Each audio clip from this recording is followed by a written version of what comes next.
Well, hello everyone, and welcome to this brief presentation. There's a lot of buzz going on around the internet, social media sites about is God in control? That's the subject matter that's being discussed. Is God in control? And I want to bring a biblical point of view of what I think is truth that I think will make people free. That's what the truth says. The truth will make you free. I'm Dr. Cecil Cockerham.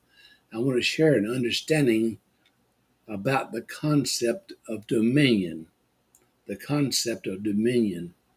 In the beginning, God created humanity in his own image, entrusting us, the profound responsibility, the dominion of the earth. So let's see if that's true or not by looking at Genesis 1, 26 through 28. That he's established this profound truth that God is in control through mankind. I must say that again. God is in control through mankind, you and me. And this, we're going to explore how God's sovereignty is exercised through humanity. God's sovereignty is exercised through humanity. The Genesis mandate, when God created Adam and Eve, he blessed them and said, be fruitful and multiply, fill the earth, subdue it, and have dominion over the fish of the sea, over the birds of the air, and over everything now that moves on the earth. That's out of Genesis 1:28. So this commandment confers upon humanity the authority to manage and care for the earth. He's given us the mandate, the authority to manage and care for the earth and its resources and its creatures. Folks, we're just not doing a very good job. Let's just be honest with each other. Let's just be honest with each other. We're just not doing a good job. What he's done is given us a sacred trust. This dominion is a sacred trust. What it implies is stewardship. Stewardship is not ownership. Stewardship is not ownership. God retains ultimate ownership. God retains ultimate ownership over creation, but while humanity, you and me, we are entrusted with the responsibility to manage and govern. But we're not doing a very good job of managing and governing over the earth.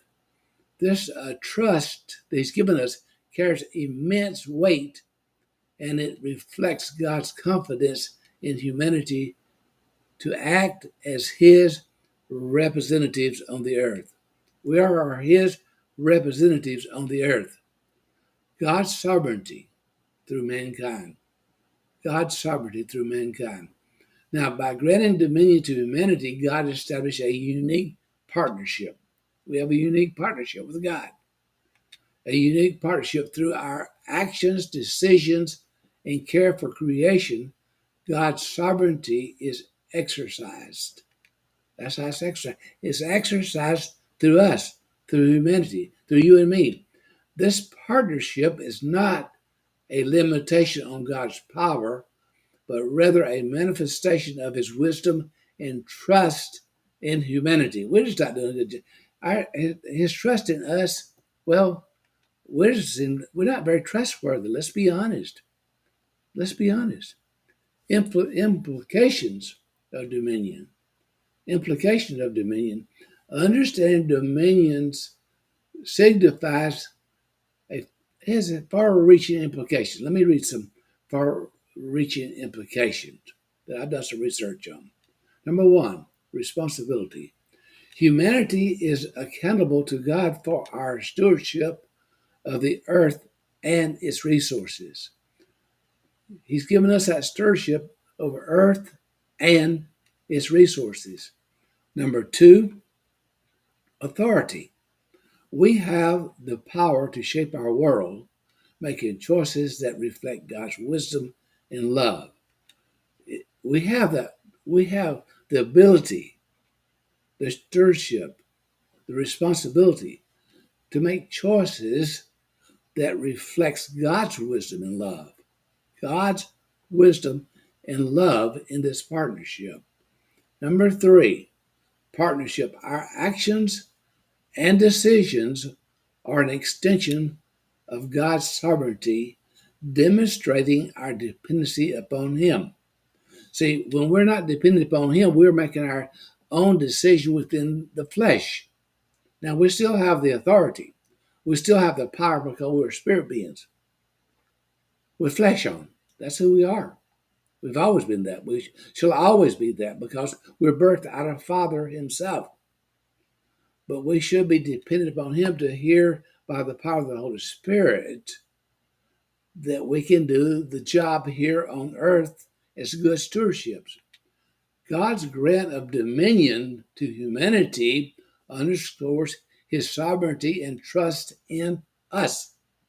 As we embrace this sacred responsibility, we acknowledge God's wisdom and provision.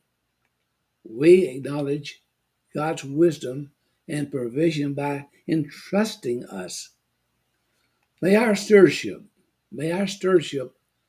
of creation reflect His love, His wisdom, and His glory, demonstrating the profound truth that God is indeed in control through mankind. Let me say that again. He believes in us. He believes that He's given us this control, folks. But what are we doing with the control? We're using it for our own selfish gain for the most part. We're not hearing from the Spirit. We're not acting from the Spirit. We're doing it for our own selfish gain. That's what I see today. But God is in control, but it's in control through mankind. And that's just the truth. I'm Dr. Cecil Cockerham. And if you want a coaching call to kind of unravel this a little bit and clarify it somewhat, then give me a shout out. Dr. Cecil at teachtruth.net. Dr. Cecil at teachtruth.net. Thank you very much and have a very blessed day because you already are, according to Ephesians 1.